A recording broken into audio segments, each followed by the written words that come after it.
I know it concerns everybody, and yet I'm really surprised to see this question. How to become still, as in be still and know.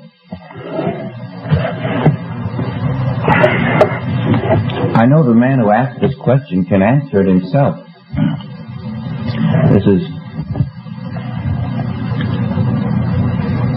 Suppose we were to say to somebody, here's $1 million, now become still.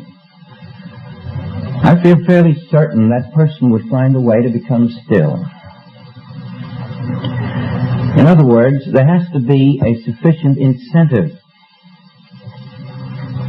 And if the incentive isn't great enough, but the distraction is providing more of an incentive, then we do not remain still. For example, if your life is so built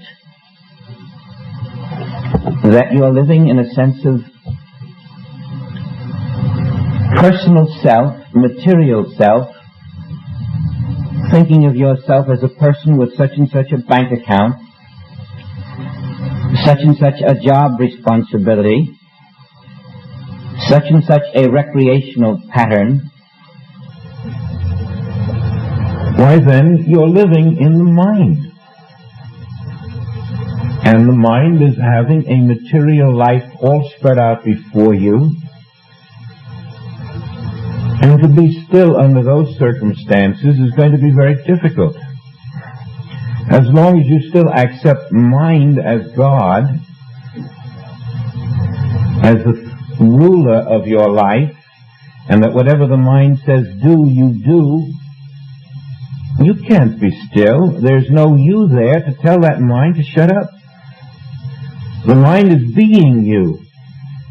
And without having established a you who dominates the mind, the only you there is that mind itself. And it uses its own will, which is completely different than the will of the Father, to instill all kinds of doubts, concerns, and fears. And so there's a good deal of homework to be done about removing personal fear. If, for example, you fear that your income can go down tomorrow, if you fear that there's a possibility that you can be hurt tomorrow in some way, if you fear that you're getting older, if you fear in some way that you are subject to the laws of this world, you're too busy fearing those things to get still. And the mind, which is in some way consciously or otherwise fearing, is simply a channel for the world fear. There's no possible way for such an individual to really get still. Even that stillness will be a surface stillness. No, the way provided for stillness was truth in consciousness. And we were told, even in this very chapter, that truth in consciousness enables the mind to be still. Truth in consciousness brings a sense of understanding which leads to a sense of peace. But where truth does not exist in consciousness, stillness is going to be virtually impossible. I've seen people with very brilliant minds, and others with very active but not so brilliant minds. Neither of them could attain the quietness within because they did not know spiritual truth. Until you know truth, you can't quiet the mind. That's the anesthetic for the mind, truth. And so that is the area which must be strengthened for any individual who finds that I still cannot be still. You do not know the truth yet. You do not even know the letter of truth at this point, because with the letter of truth in consciousness, that provides the peace that in turn opens the way for the inspiration. Now, if I had to start at the beginning, and that's really a beginner's question, that's why I'm surprised. If I had to start at the beginning, it would be this way.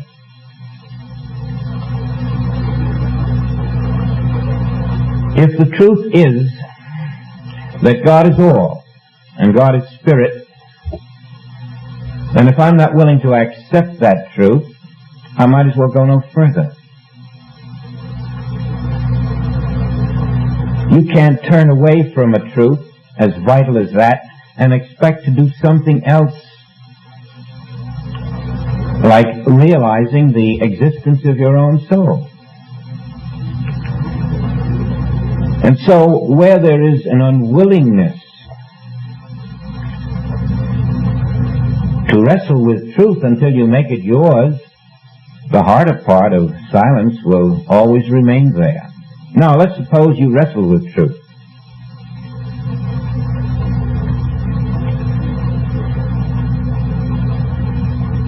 Truth says that your name is Spirit.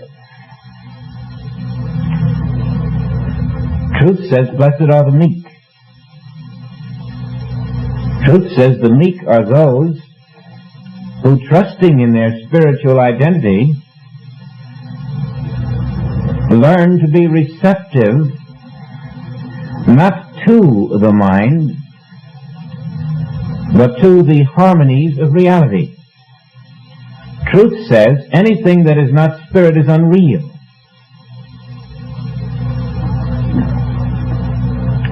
Well, if a child doesn't obey you, you find ways and means to enforce whatever is required of that child. And if the mind is a disobedient child that won't be silent, then you have to still give it more truth and more truth and more truth until it turns to you and says, I understand. For only truth in consciousness will lead to stillness. Now, when we have attained that stillness, we are the meek. We are receptive. We are blessed. And blessed really means Christed. Because when you are receptive to the inner truth, you are lifted to the soul where you are Christed. Now, this is the mystical marriage, then. And it's worth more than $1 million. It's the pearl without price.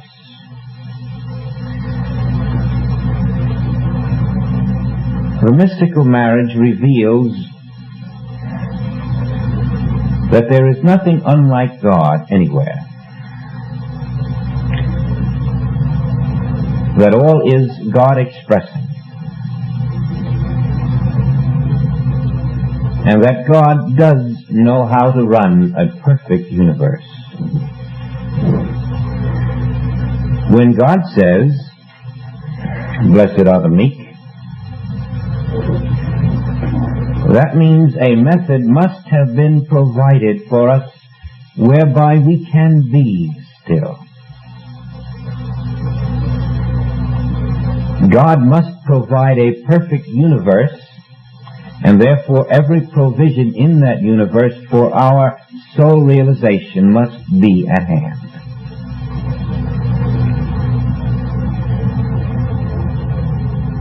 But if we still think of ourselves as a son of matter, God isn't speaking to us. God isn't making any contact with us, and the son of matter is not going to find the new heaven and the new earth. Now, every claim that you can ever make about your problems, whatever its nature, is your refusal to accept the truth of infinite God. There can be no infinite God and your claim as a truth.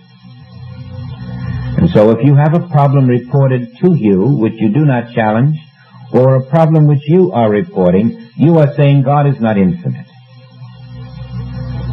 And you are also saying that God does not know how to run a perfect universe.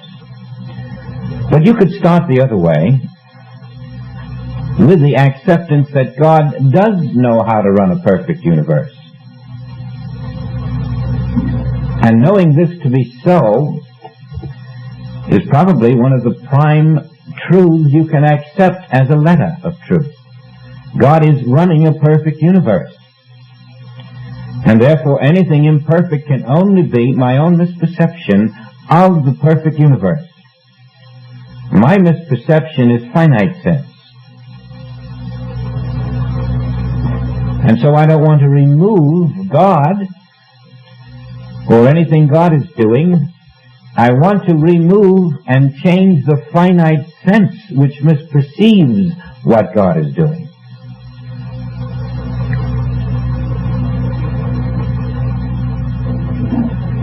The minute you find yourself accepting that God is running a perfect universe, you'll find all kinds of invisible help coming your way. While you're questioning, does God run a perfect universe, you're being used by universal belief to question the existence of God. And you're acting as an instrument for the Antichrist.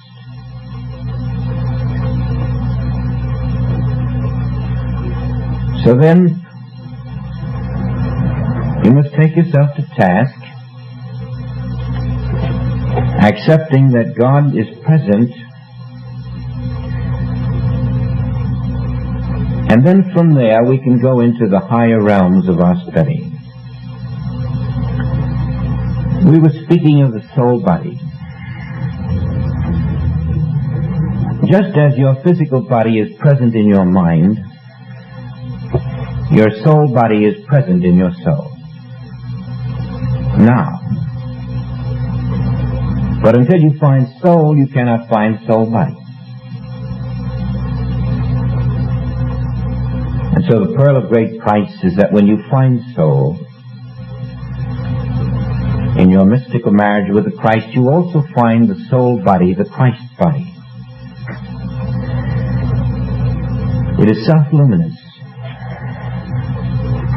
It walks through air, water, fire, and earth without being touched. It moves invisibly, visiting places you know not of, on missions of love. It is deathless. And until we become living souls, we do not become at one with our own soul body, which walks through death untouched.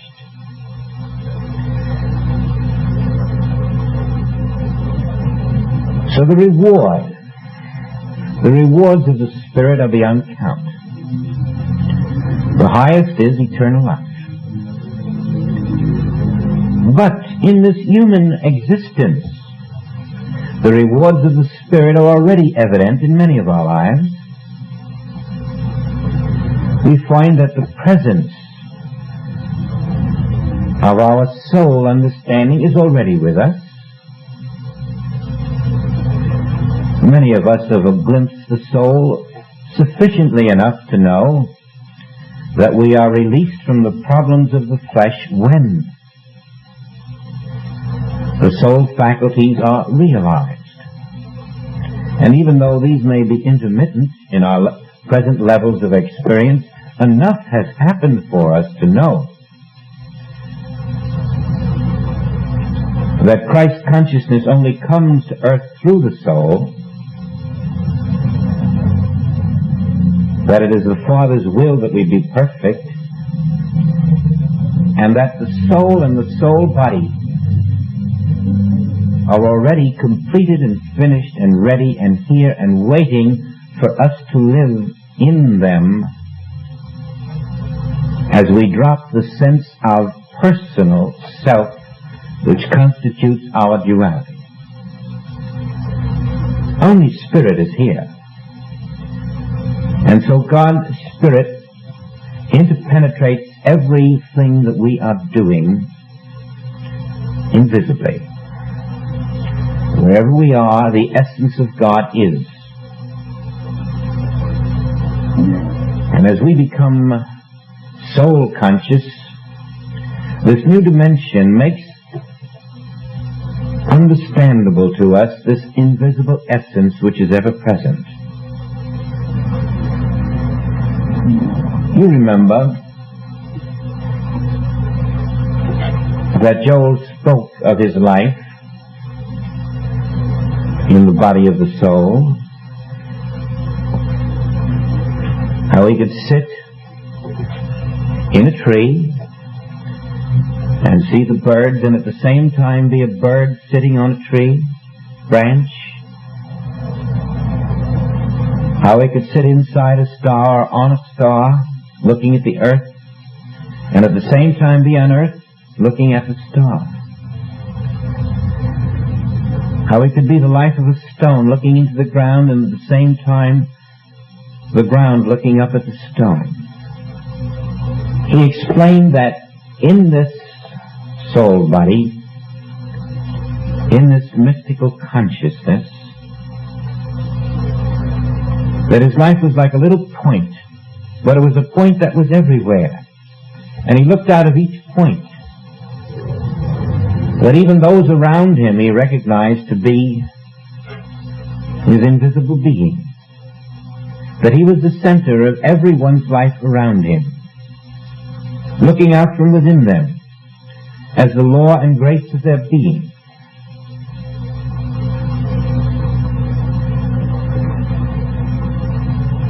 In other words, he had come out of the belief that he was 5'2", out of the belief that he was in a place at a time,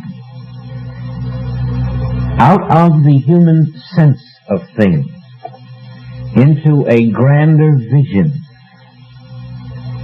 into a life which at that moment was the divine life, was deathless, could not be touched by the mental or material powers of this world, and thus was clothed with the robe. We are being lifted to the point where we too are clothed with the robe. You may have had experiences somewhat akin to that clothing with the robe. In Joel's experience, he reports that it's a garment he felt descending, but not a physical garment, a garment of spirit, which descends and which he wore within himself as if to protect from even those still minor remnants of human consciousness that remain. And Jesus wore this robe. The three temptations of Jesus were temptations to take him out of soul consciousness, back into mind. And so you might say that he wasn't being very still at that time, or else how could he be tempted? How could the Antichrist or devil or activity of universal belief enter if he was still? But he could recognize what was happening. He could recognize that this which comes to make me unstill, this which comes to tempt me into human thought,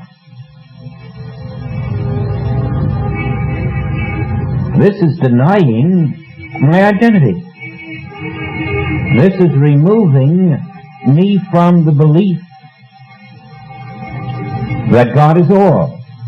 This is trying to make me feel that I cannot rest on my spiritual identity, knowing that it can be trusted, that it doesn't require human food, that if such food is required, it will show it forth.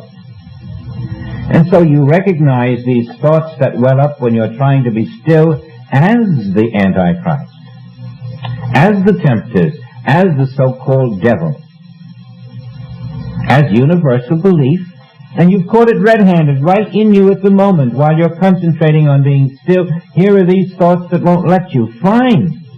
That's your adversary. Agree with your adversary. How? Well, these are only thoughts. Watch them on the screen of your mind. We've been through that many times. When the mind is jittery and jumpy and fearful, it can think of 1,000,001 things just now. What of it? If you can't overcome mere thought in mind when you know that's all it is, you've got to stay there till you do, because you're not ready for the bigger.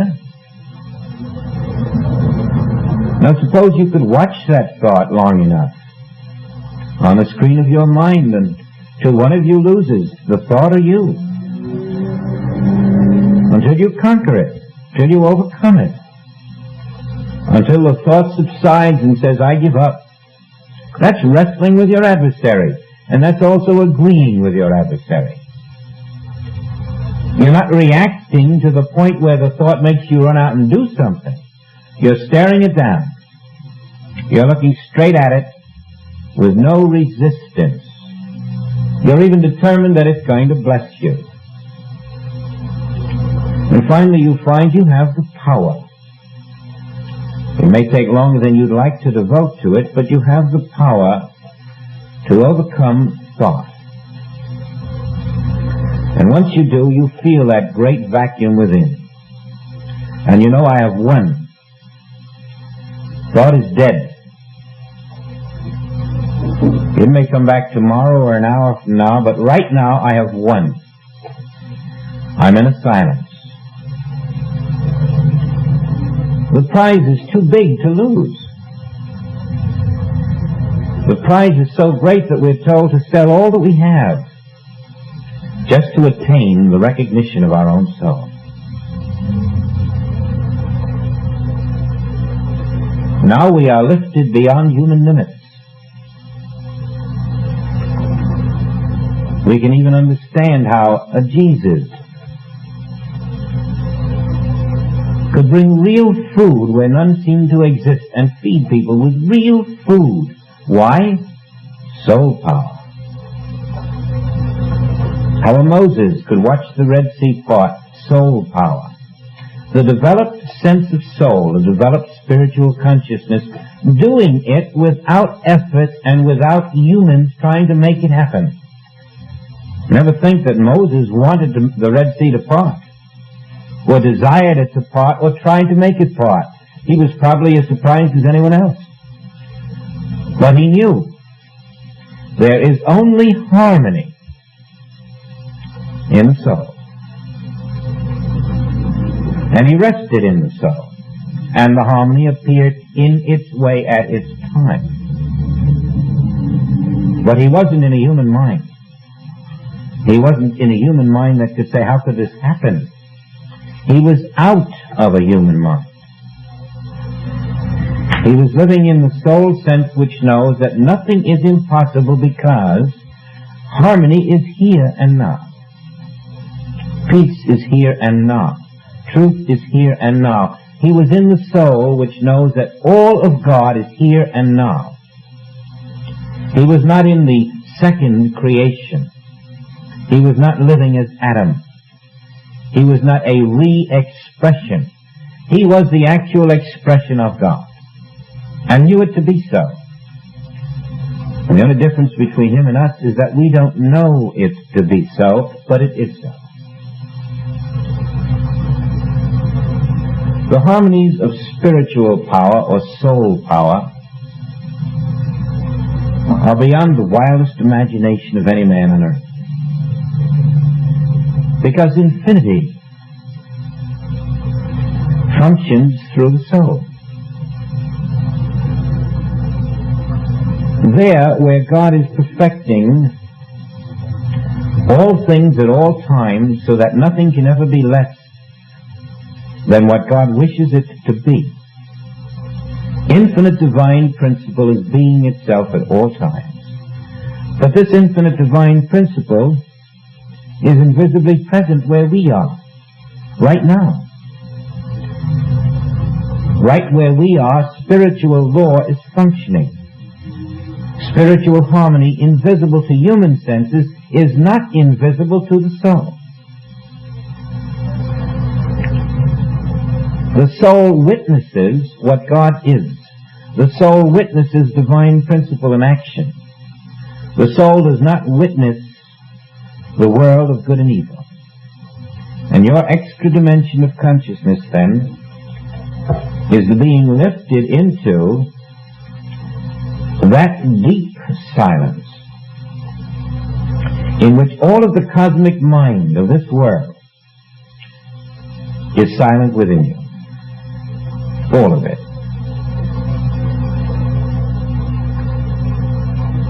Now, it isn't easy for a surgeon to take these two pieces of bone and make them just fit perfectly. But somebody's ability to walk is going to depend on that surgeon doing just that. And our ability to walk spiritually depends on the strength of our own determination to accomplish the first miracle of saying no to the cosmic mind and yes to the soul. Now, no clergyman on earth can do this for us. For this is really the beginning of initiation. And it isn't an initiation that comes from an outer ritual. It's an initiation that only you, in your love of God and desire to see God face to face and to know your own being, enables you to wrench yourself away from the power of the human mind as it strives to entangle you. And then you sit upright. And there's nothing in this world that is more important to you than that moment in which you overcome this world of thought. And today you may do it for just a second. Tomorrow another 5 seconds. And tomorrow after that 10 minutes. But each day you do it,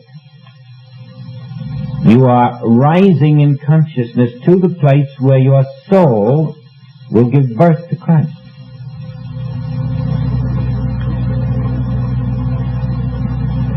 Maybe another barrier that we don't witness too easily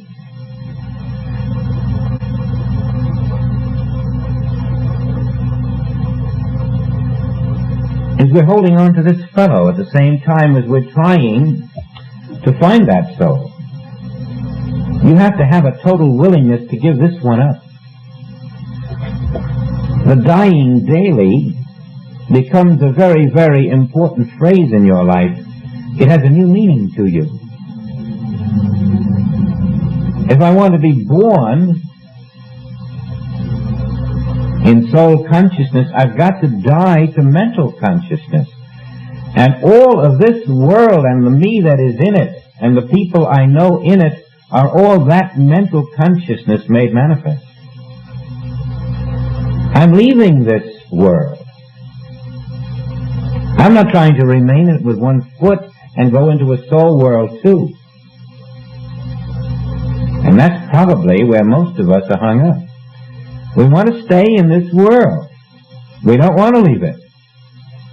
We're afraid if we leave it, there's nothing on the other side. But you see, what we're doing is moving out of this world by transforming it.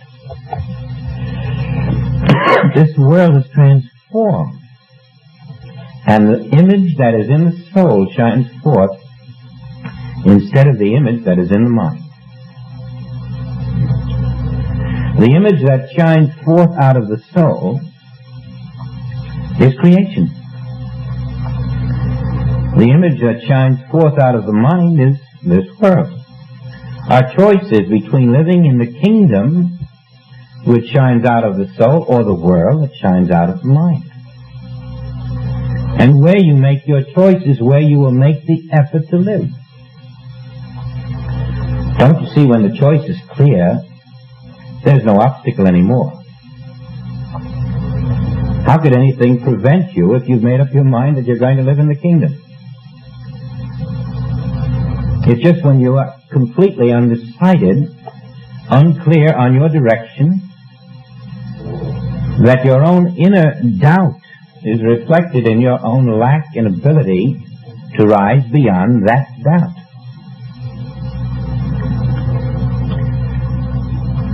Now, for those of us who have no doubt as to where we're going and why,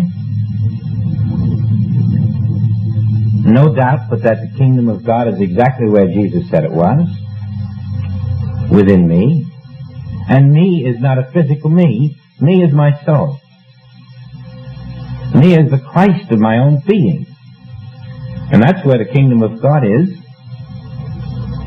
And if I want to find that kingdom, which I do, I'm going to spend more time living in soul that I may receive the awareness of Christ. And that means I must give up something to do it. The time that I put in on soul realization is taken away from the time I was spending in material pursuits.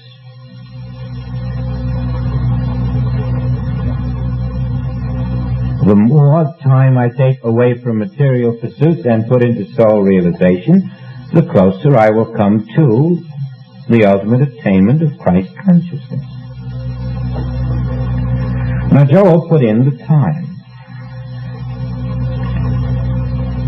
And whoever is putting in the time always finds that they can go into a stillness more quickly today than they could yesterday, and a more rewarding kind of stillness. Truth to them has become a different kind of truth than when they started. Now they have a feeling for truth. It isn't so much the way words sound. They can feel this is and that isn't. They can hear words from someone else and instantly know the individual is on a different level of consciousness. They can hear the truth and know this is the truth. It speaks with authority. We develop that feeling for truth. But even when we receive the awareness of the presence, we also do reach the point where I am not aware of the presence, but I am the presence. And in those glorious moments when I am the presence, then I and the Father are one. And now truth is your name. It's not a matter of feeling truth or knowing truth. I am the truth. This is being the truth. The truth is deathless, unchangeable, ever present, even though we do not realize it.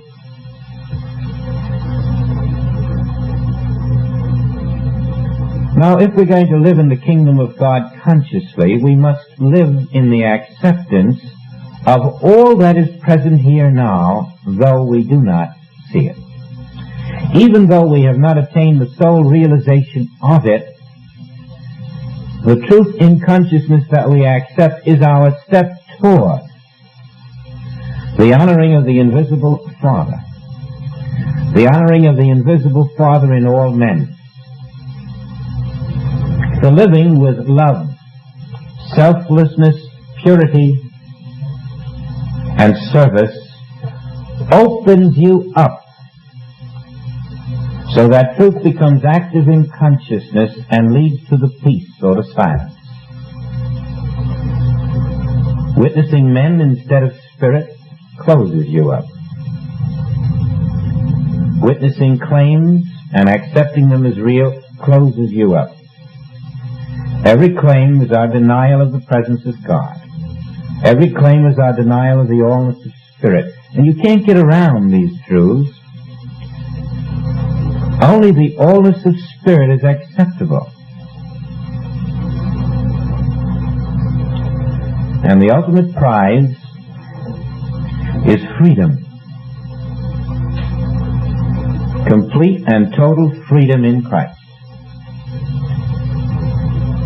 With that as the ultimate, there certainly is enough incentive and motivation for anyone who feels that there's no place to stop in this path.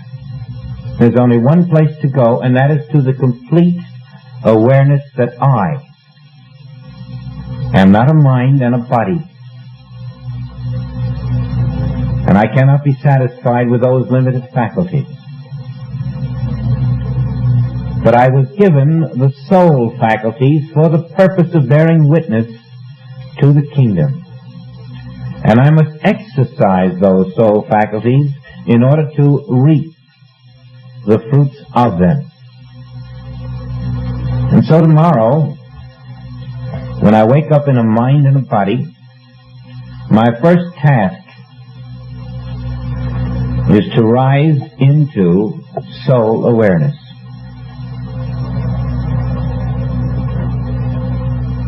I don't care what your problems may be. When you touch the soul awareness, a joy will shiver through your entire being. You will know that your problems were a myth. There are no problems in the realm of soul realization. None. It doesn't matter how black things had looked, or how complete or the lack or limitation was, or how impossible the claim. It makes no difference. The only thing missing in all of this work is the realization of the presence of your own soul. That fills every gap. That removes separation from God. That removes the mind's inability to rise above the belief in many powers. All of the impossibles, all of the Red Seas are split asunder the moment you touch the realm of your own soul. That's why it's called the pearl without price. Now, if we were to start our day that way, you would quickly see that there is a hidden joy for you in every day. Because the soul will then unfold, and that is consciousness unfolding.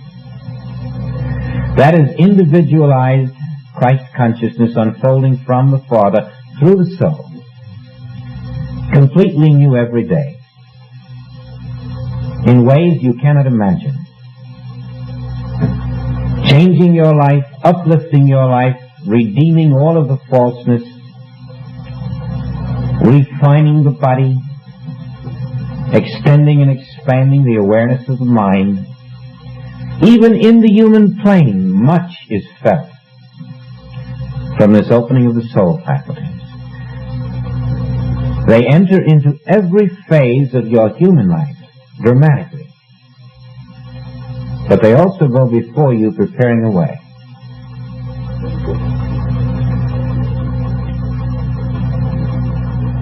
Translated into other phraseology, you might say that we are dissolving the sense of a human mind and a human body, so that I,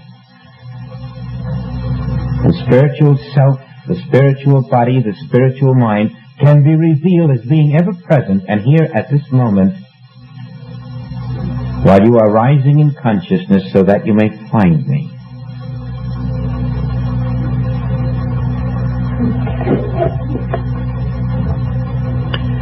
I'd like to just part with this phrase in mind. God knows how to run a universe. And if you remember that, and don't set yourself up to the point where you think you know more and a sufficient amount of knowledge that you can say where God did and is making mistakes, then you will find it easier to accept His presence where you stand. You will even find it easier to know that all human beings are imitations of the Christ. But the Christ is there where the human being appears to be.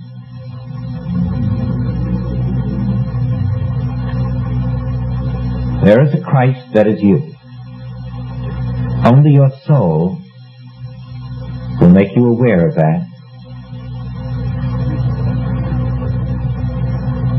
Tomorrow might even be later than we should start. Our soul is the only realm where we can live in reality. Why should reality be tomorrow instead of this moment? But make it a habit every day upon awakening that if I go through this day in mind and senses, I'm just saying I'm not interested in God's kingdom in the slightest. I'm not even interested in my own being. I'm just going to be an imitation walking, maybe happily, maybe healthfully, and maybe I'll be financially rewarded, but it won't be the me that is erasing the parenthesis. It'll just be the perishable me who is contented with human betterment. He who eventually is purged.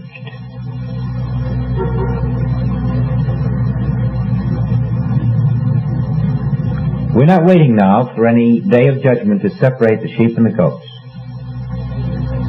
We make our own judgment that the sheep enter through the fold, which is the soul.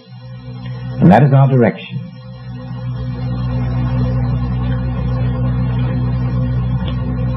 The harder it is, the more that should spur you to accomplish it.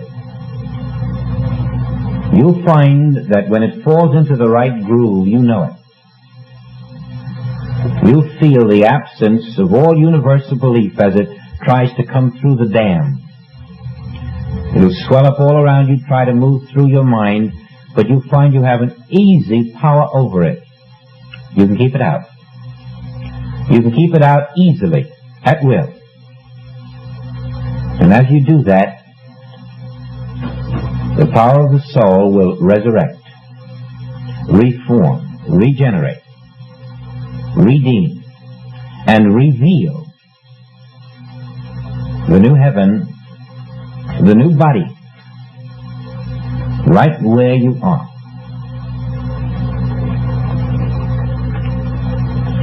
Now, next week is meditation.